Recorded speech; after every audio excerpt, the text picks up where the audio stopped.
Welcome back.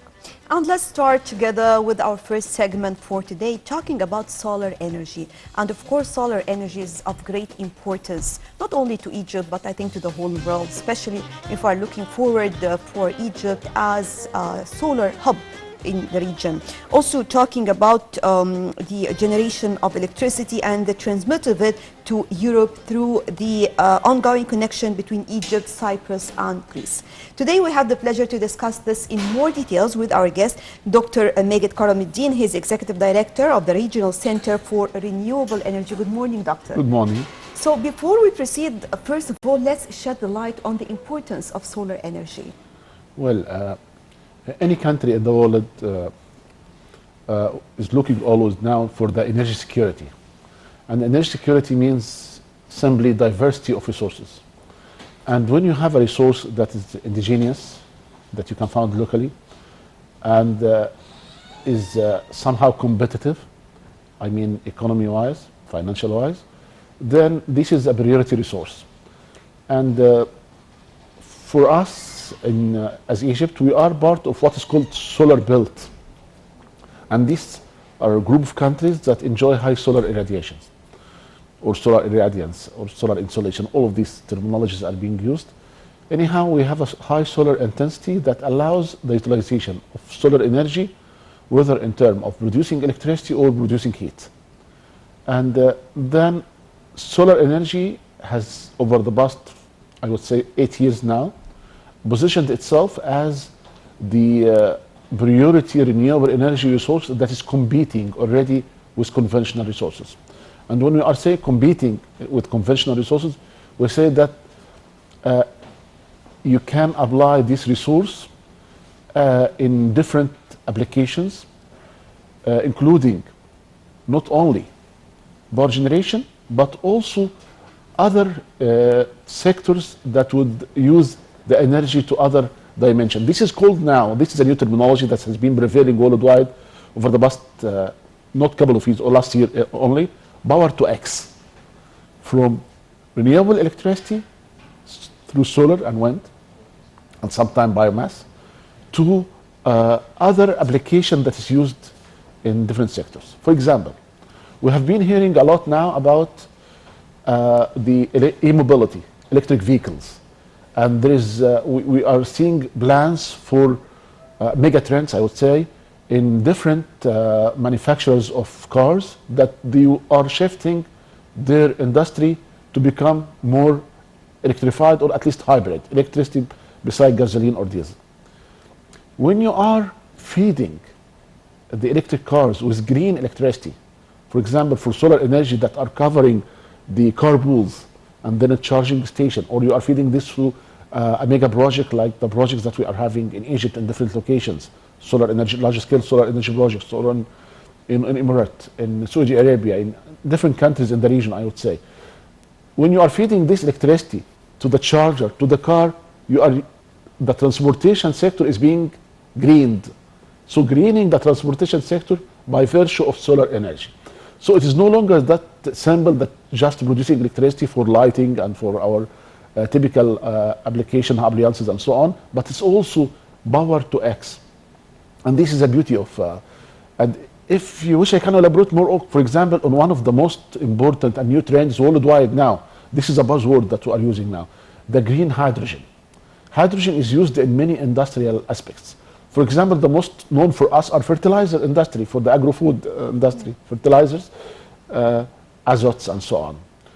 And you can, using the concept of the electrolyzers that will use split water into hydrogen and oxygen. If you do the opposite, if you bring hydrogen and oxygen, then you would produce water, but you would produce also electricity. So through hydrogen, it can be used as a fuel source.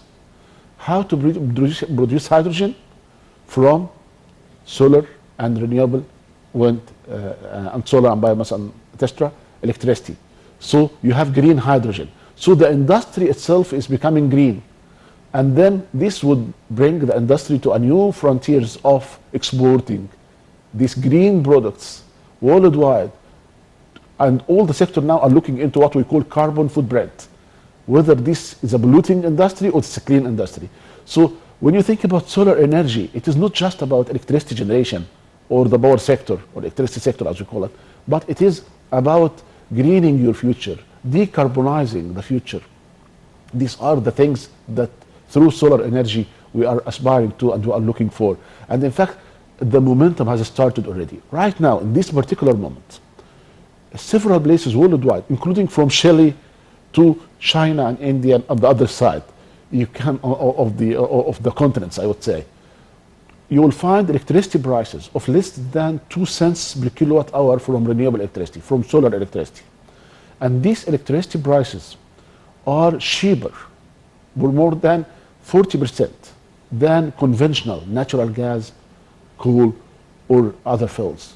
So it is already there. So what is the problem? Why it is not number one solution still today? Why it is only 25% of the electricity worldwide is from renewable, not 50% or 70%? Of course, we have targets for 100% renewable, but why it is still like this now? Simply because of the variability. What should we do during night? What should we do during the days that we have, for example, not very high solar insolation? And here comes another revolution that is happening worldwide. The revolution that is affecting every one of us, which is batteries. And the revolution of batteries are from the mobile phones that we are using till the mega projects. You can imagine now the batteries are getting lighter in weight and they last longer in providing electricity. And this is because of new innovations in the technology that would allow these important two factors, lighter weight and more durability, which means that you can now use the innovations in the battery sides to bring, for example, we talked about solar cars, electric cars, electric vehicles. So with lighter batteries, you can charge your car with, I would say, what they call it higher mileage, that you can inject in the shorter period for long mileage. So you would not need to charge a lot. So in many places worldwide now, using electric cars are cheaper than using gasoline and diesel. Doctor, because you mentioned the different or some countries talking about solar energy, from here I want to ask about positioning. If we're talking about Egypt in the region, or how do you see the future? Talking about the current situation, and how do you see the future? Well, we speak about the Arab region and the African context, and then the MENA, let's call it also. This is another dimension which is not far from the Arab and the African domains. Egypt is number one Arab country in terms of the number and the sizes of projects that are existing on the ground now for solar and wind technologies. Followed immediately by Morocco, then by Emirates, and then Saudi Arabia, Algeria, Tunisia, etc. And then Egypt was among the early adopters of what we call incentive schemes, which reflect the political will to go for a greener future, for sustainable development through. Egypt, in fact, when we do things, we do it on mega scale, always. And I assume we'll talk later today on Bimban project, yes, for example. This is one of the largest projects worldwide. In fact, you can, when you go to space now, you can see the images from the satellites. You can see Bimban project, like you can see the pyramids, you can see China. This is one of the things that being observed from satellite now.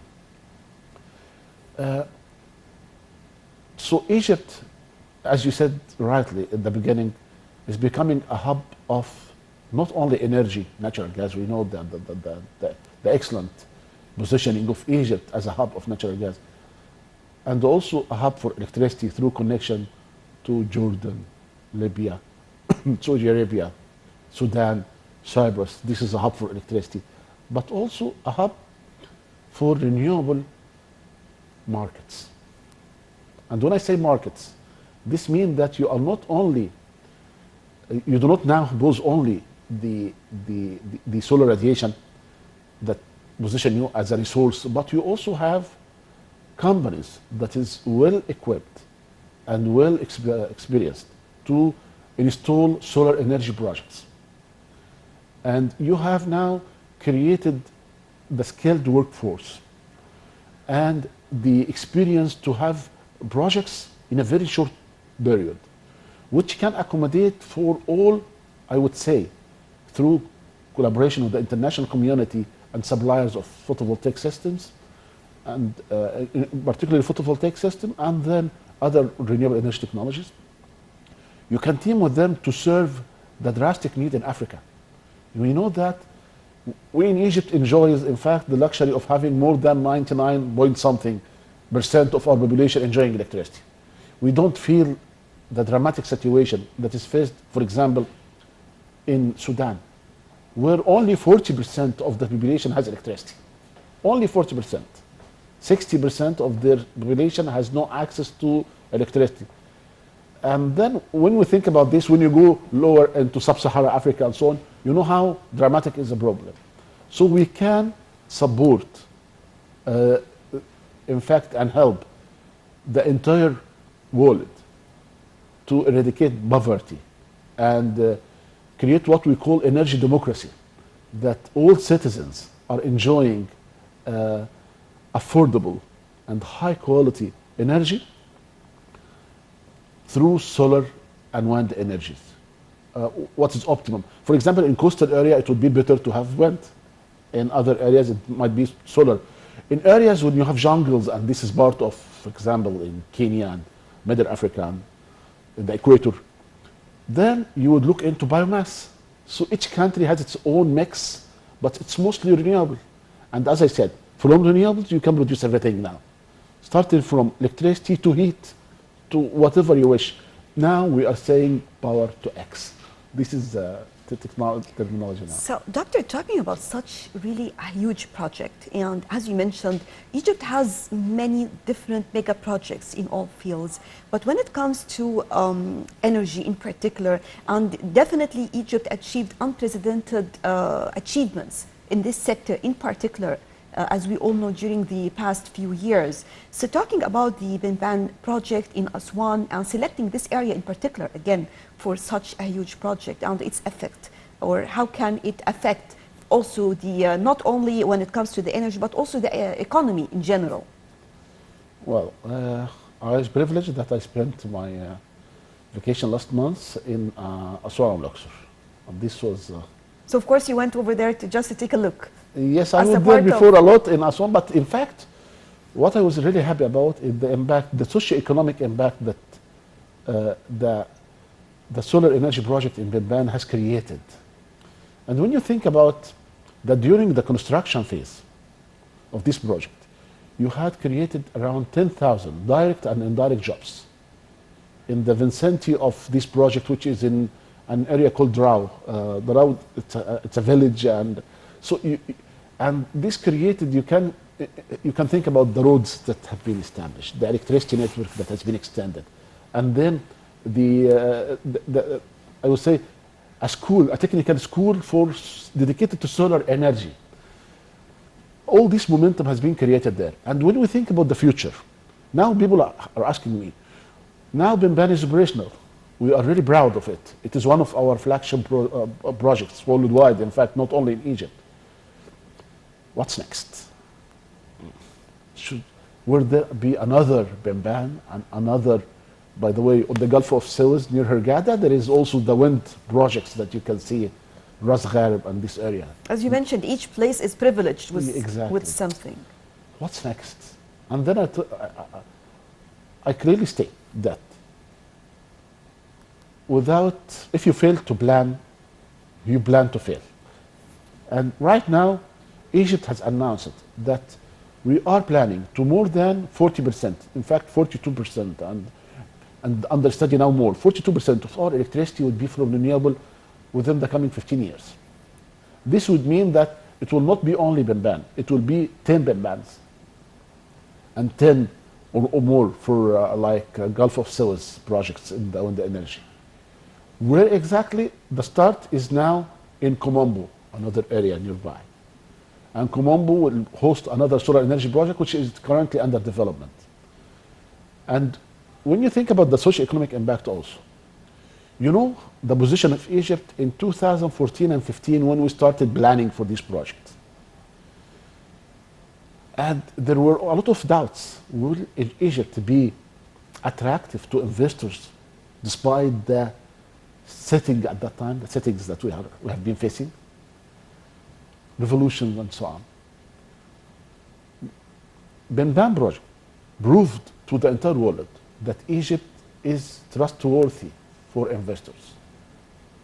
You can think about more than 32 consortiums, 32 projects, applying, investing more than 2 billion US dollars, 2 billion, for a contract that would last for more than 20 years, 25 years, by the way.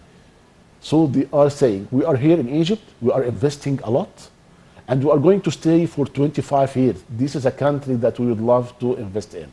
This is a message, together with the creation of jobs and the companies, local companies that have installed the projects. This is a message that have, in fact, supported Egypt to position itself again in the international domain as not only as an energy hub, but as a place that is attractive for all kinds of investment. This is what solar energy has done. This is pretty similar to what we have enjoyed in the early 2000s. You know, there is a famous battle between Egypt and Israel during the war, 73 war, and before the 67 to 73 and then up to 78. It's called Za'farana battle. And the area of the Red Sea coast was the place where these heroic battles has occurred. I remember myself, I was part of the team at that time at the Egyptian New and Renewable Energy Authority. This was an area where you can find the tanks, the remaining of the tanks from the war. There were areas where mines still there from the war, and explosive mines. And then we decided, Egypt decided, that this area would be the hub for the development of wind energy in Egypt. And with the help of the great army of Egypt, we demined all this area. We cleared it from all the mines. We removed all the remainings of the war there. It became like a new area. And we established there Za'farana wind farms, the largest at that time in Africa and the Arab region. Now it is not the largest. Egypt has made another larger wind farms. But you can imagine what happened there. We installed the electricity network to evacuate the electricity from the wind farms. And we, with the support of the army, created the road to Za'farana. Just once this is created, you have road, you have electricity, you have infrastructure. Water. The infrastructure. At this particular area, it became a touristic attraction area. What is this area? It's Sokhna. Sokhna area would have never been existing without the wind farms there. This is a lesson that we have, in fact, taught the world, that when you have, in fact, aspiration for building the community, installing green projects, you are creating alongside another business opportunity for different sectors. And I have seen another example similar to that in Morocco. In Morocco, they have one of the important projects there is called Aforer. Aforer project is a solar pumping, water pumping station similar to the high dam, but not the same concept. In fact, they created an artificial lake over the mountain and downward to pump water whenever they need electricity. They would use this water again like the high dam concept. Very similar to the water potential electricity generation concepts. And when you imagine that you have created a lake on the mountain, and then a green area around it, and then some buildings and so on, it became a touristic area also. So you can think about the side impact that we are always creating with this noble motivation of creating sustainable You energy. can just describe it at the end, not only as a business cycle, but it's like a life cycle, including the business cycle, including everything. Right, Dr. Magad Karam, Deen, Executive Director of the Regional Center for Renewable Energy. Of course, always a pleasure having you with us on the show. Thank you very much. Right, moving on to a quick break, then we'll be back with more on The Breakfast Show.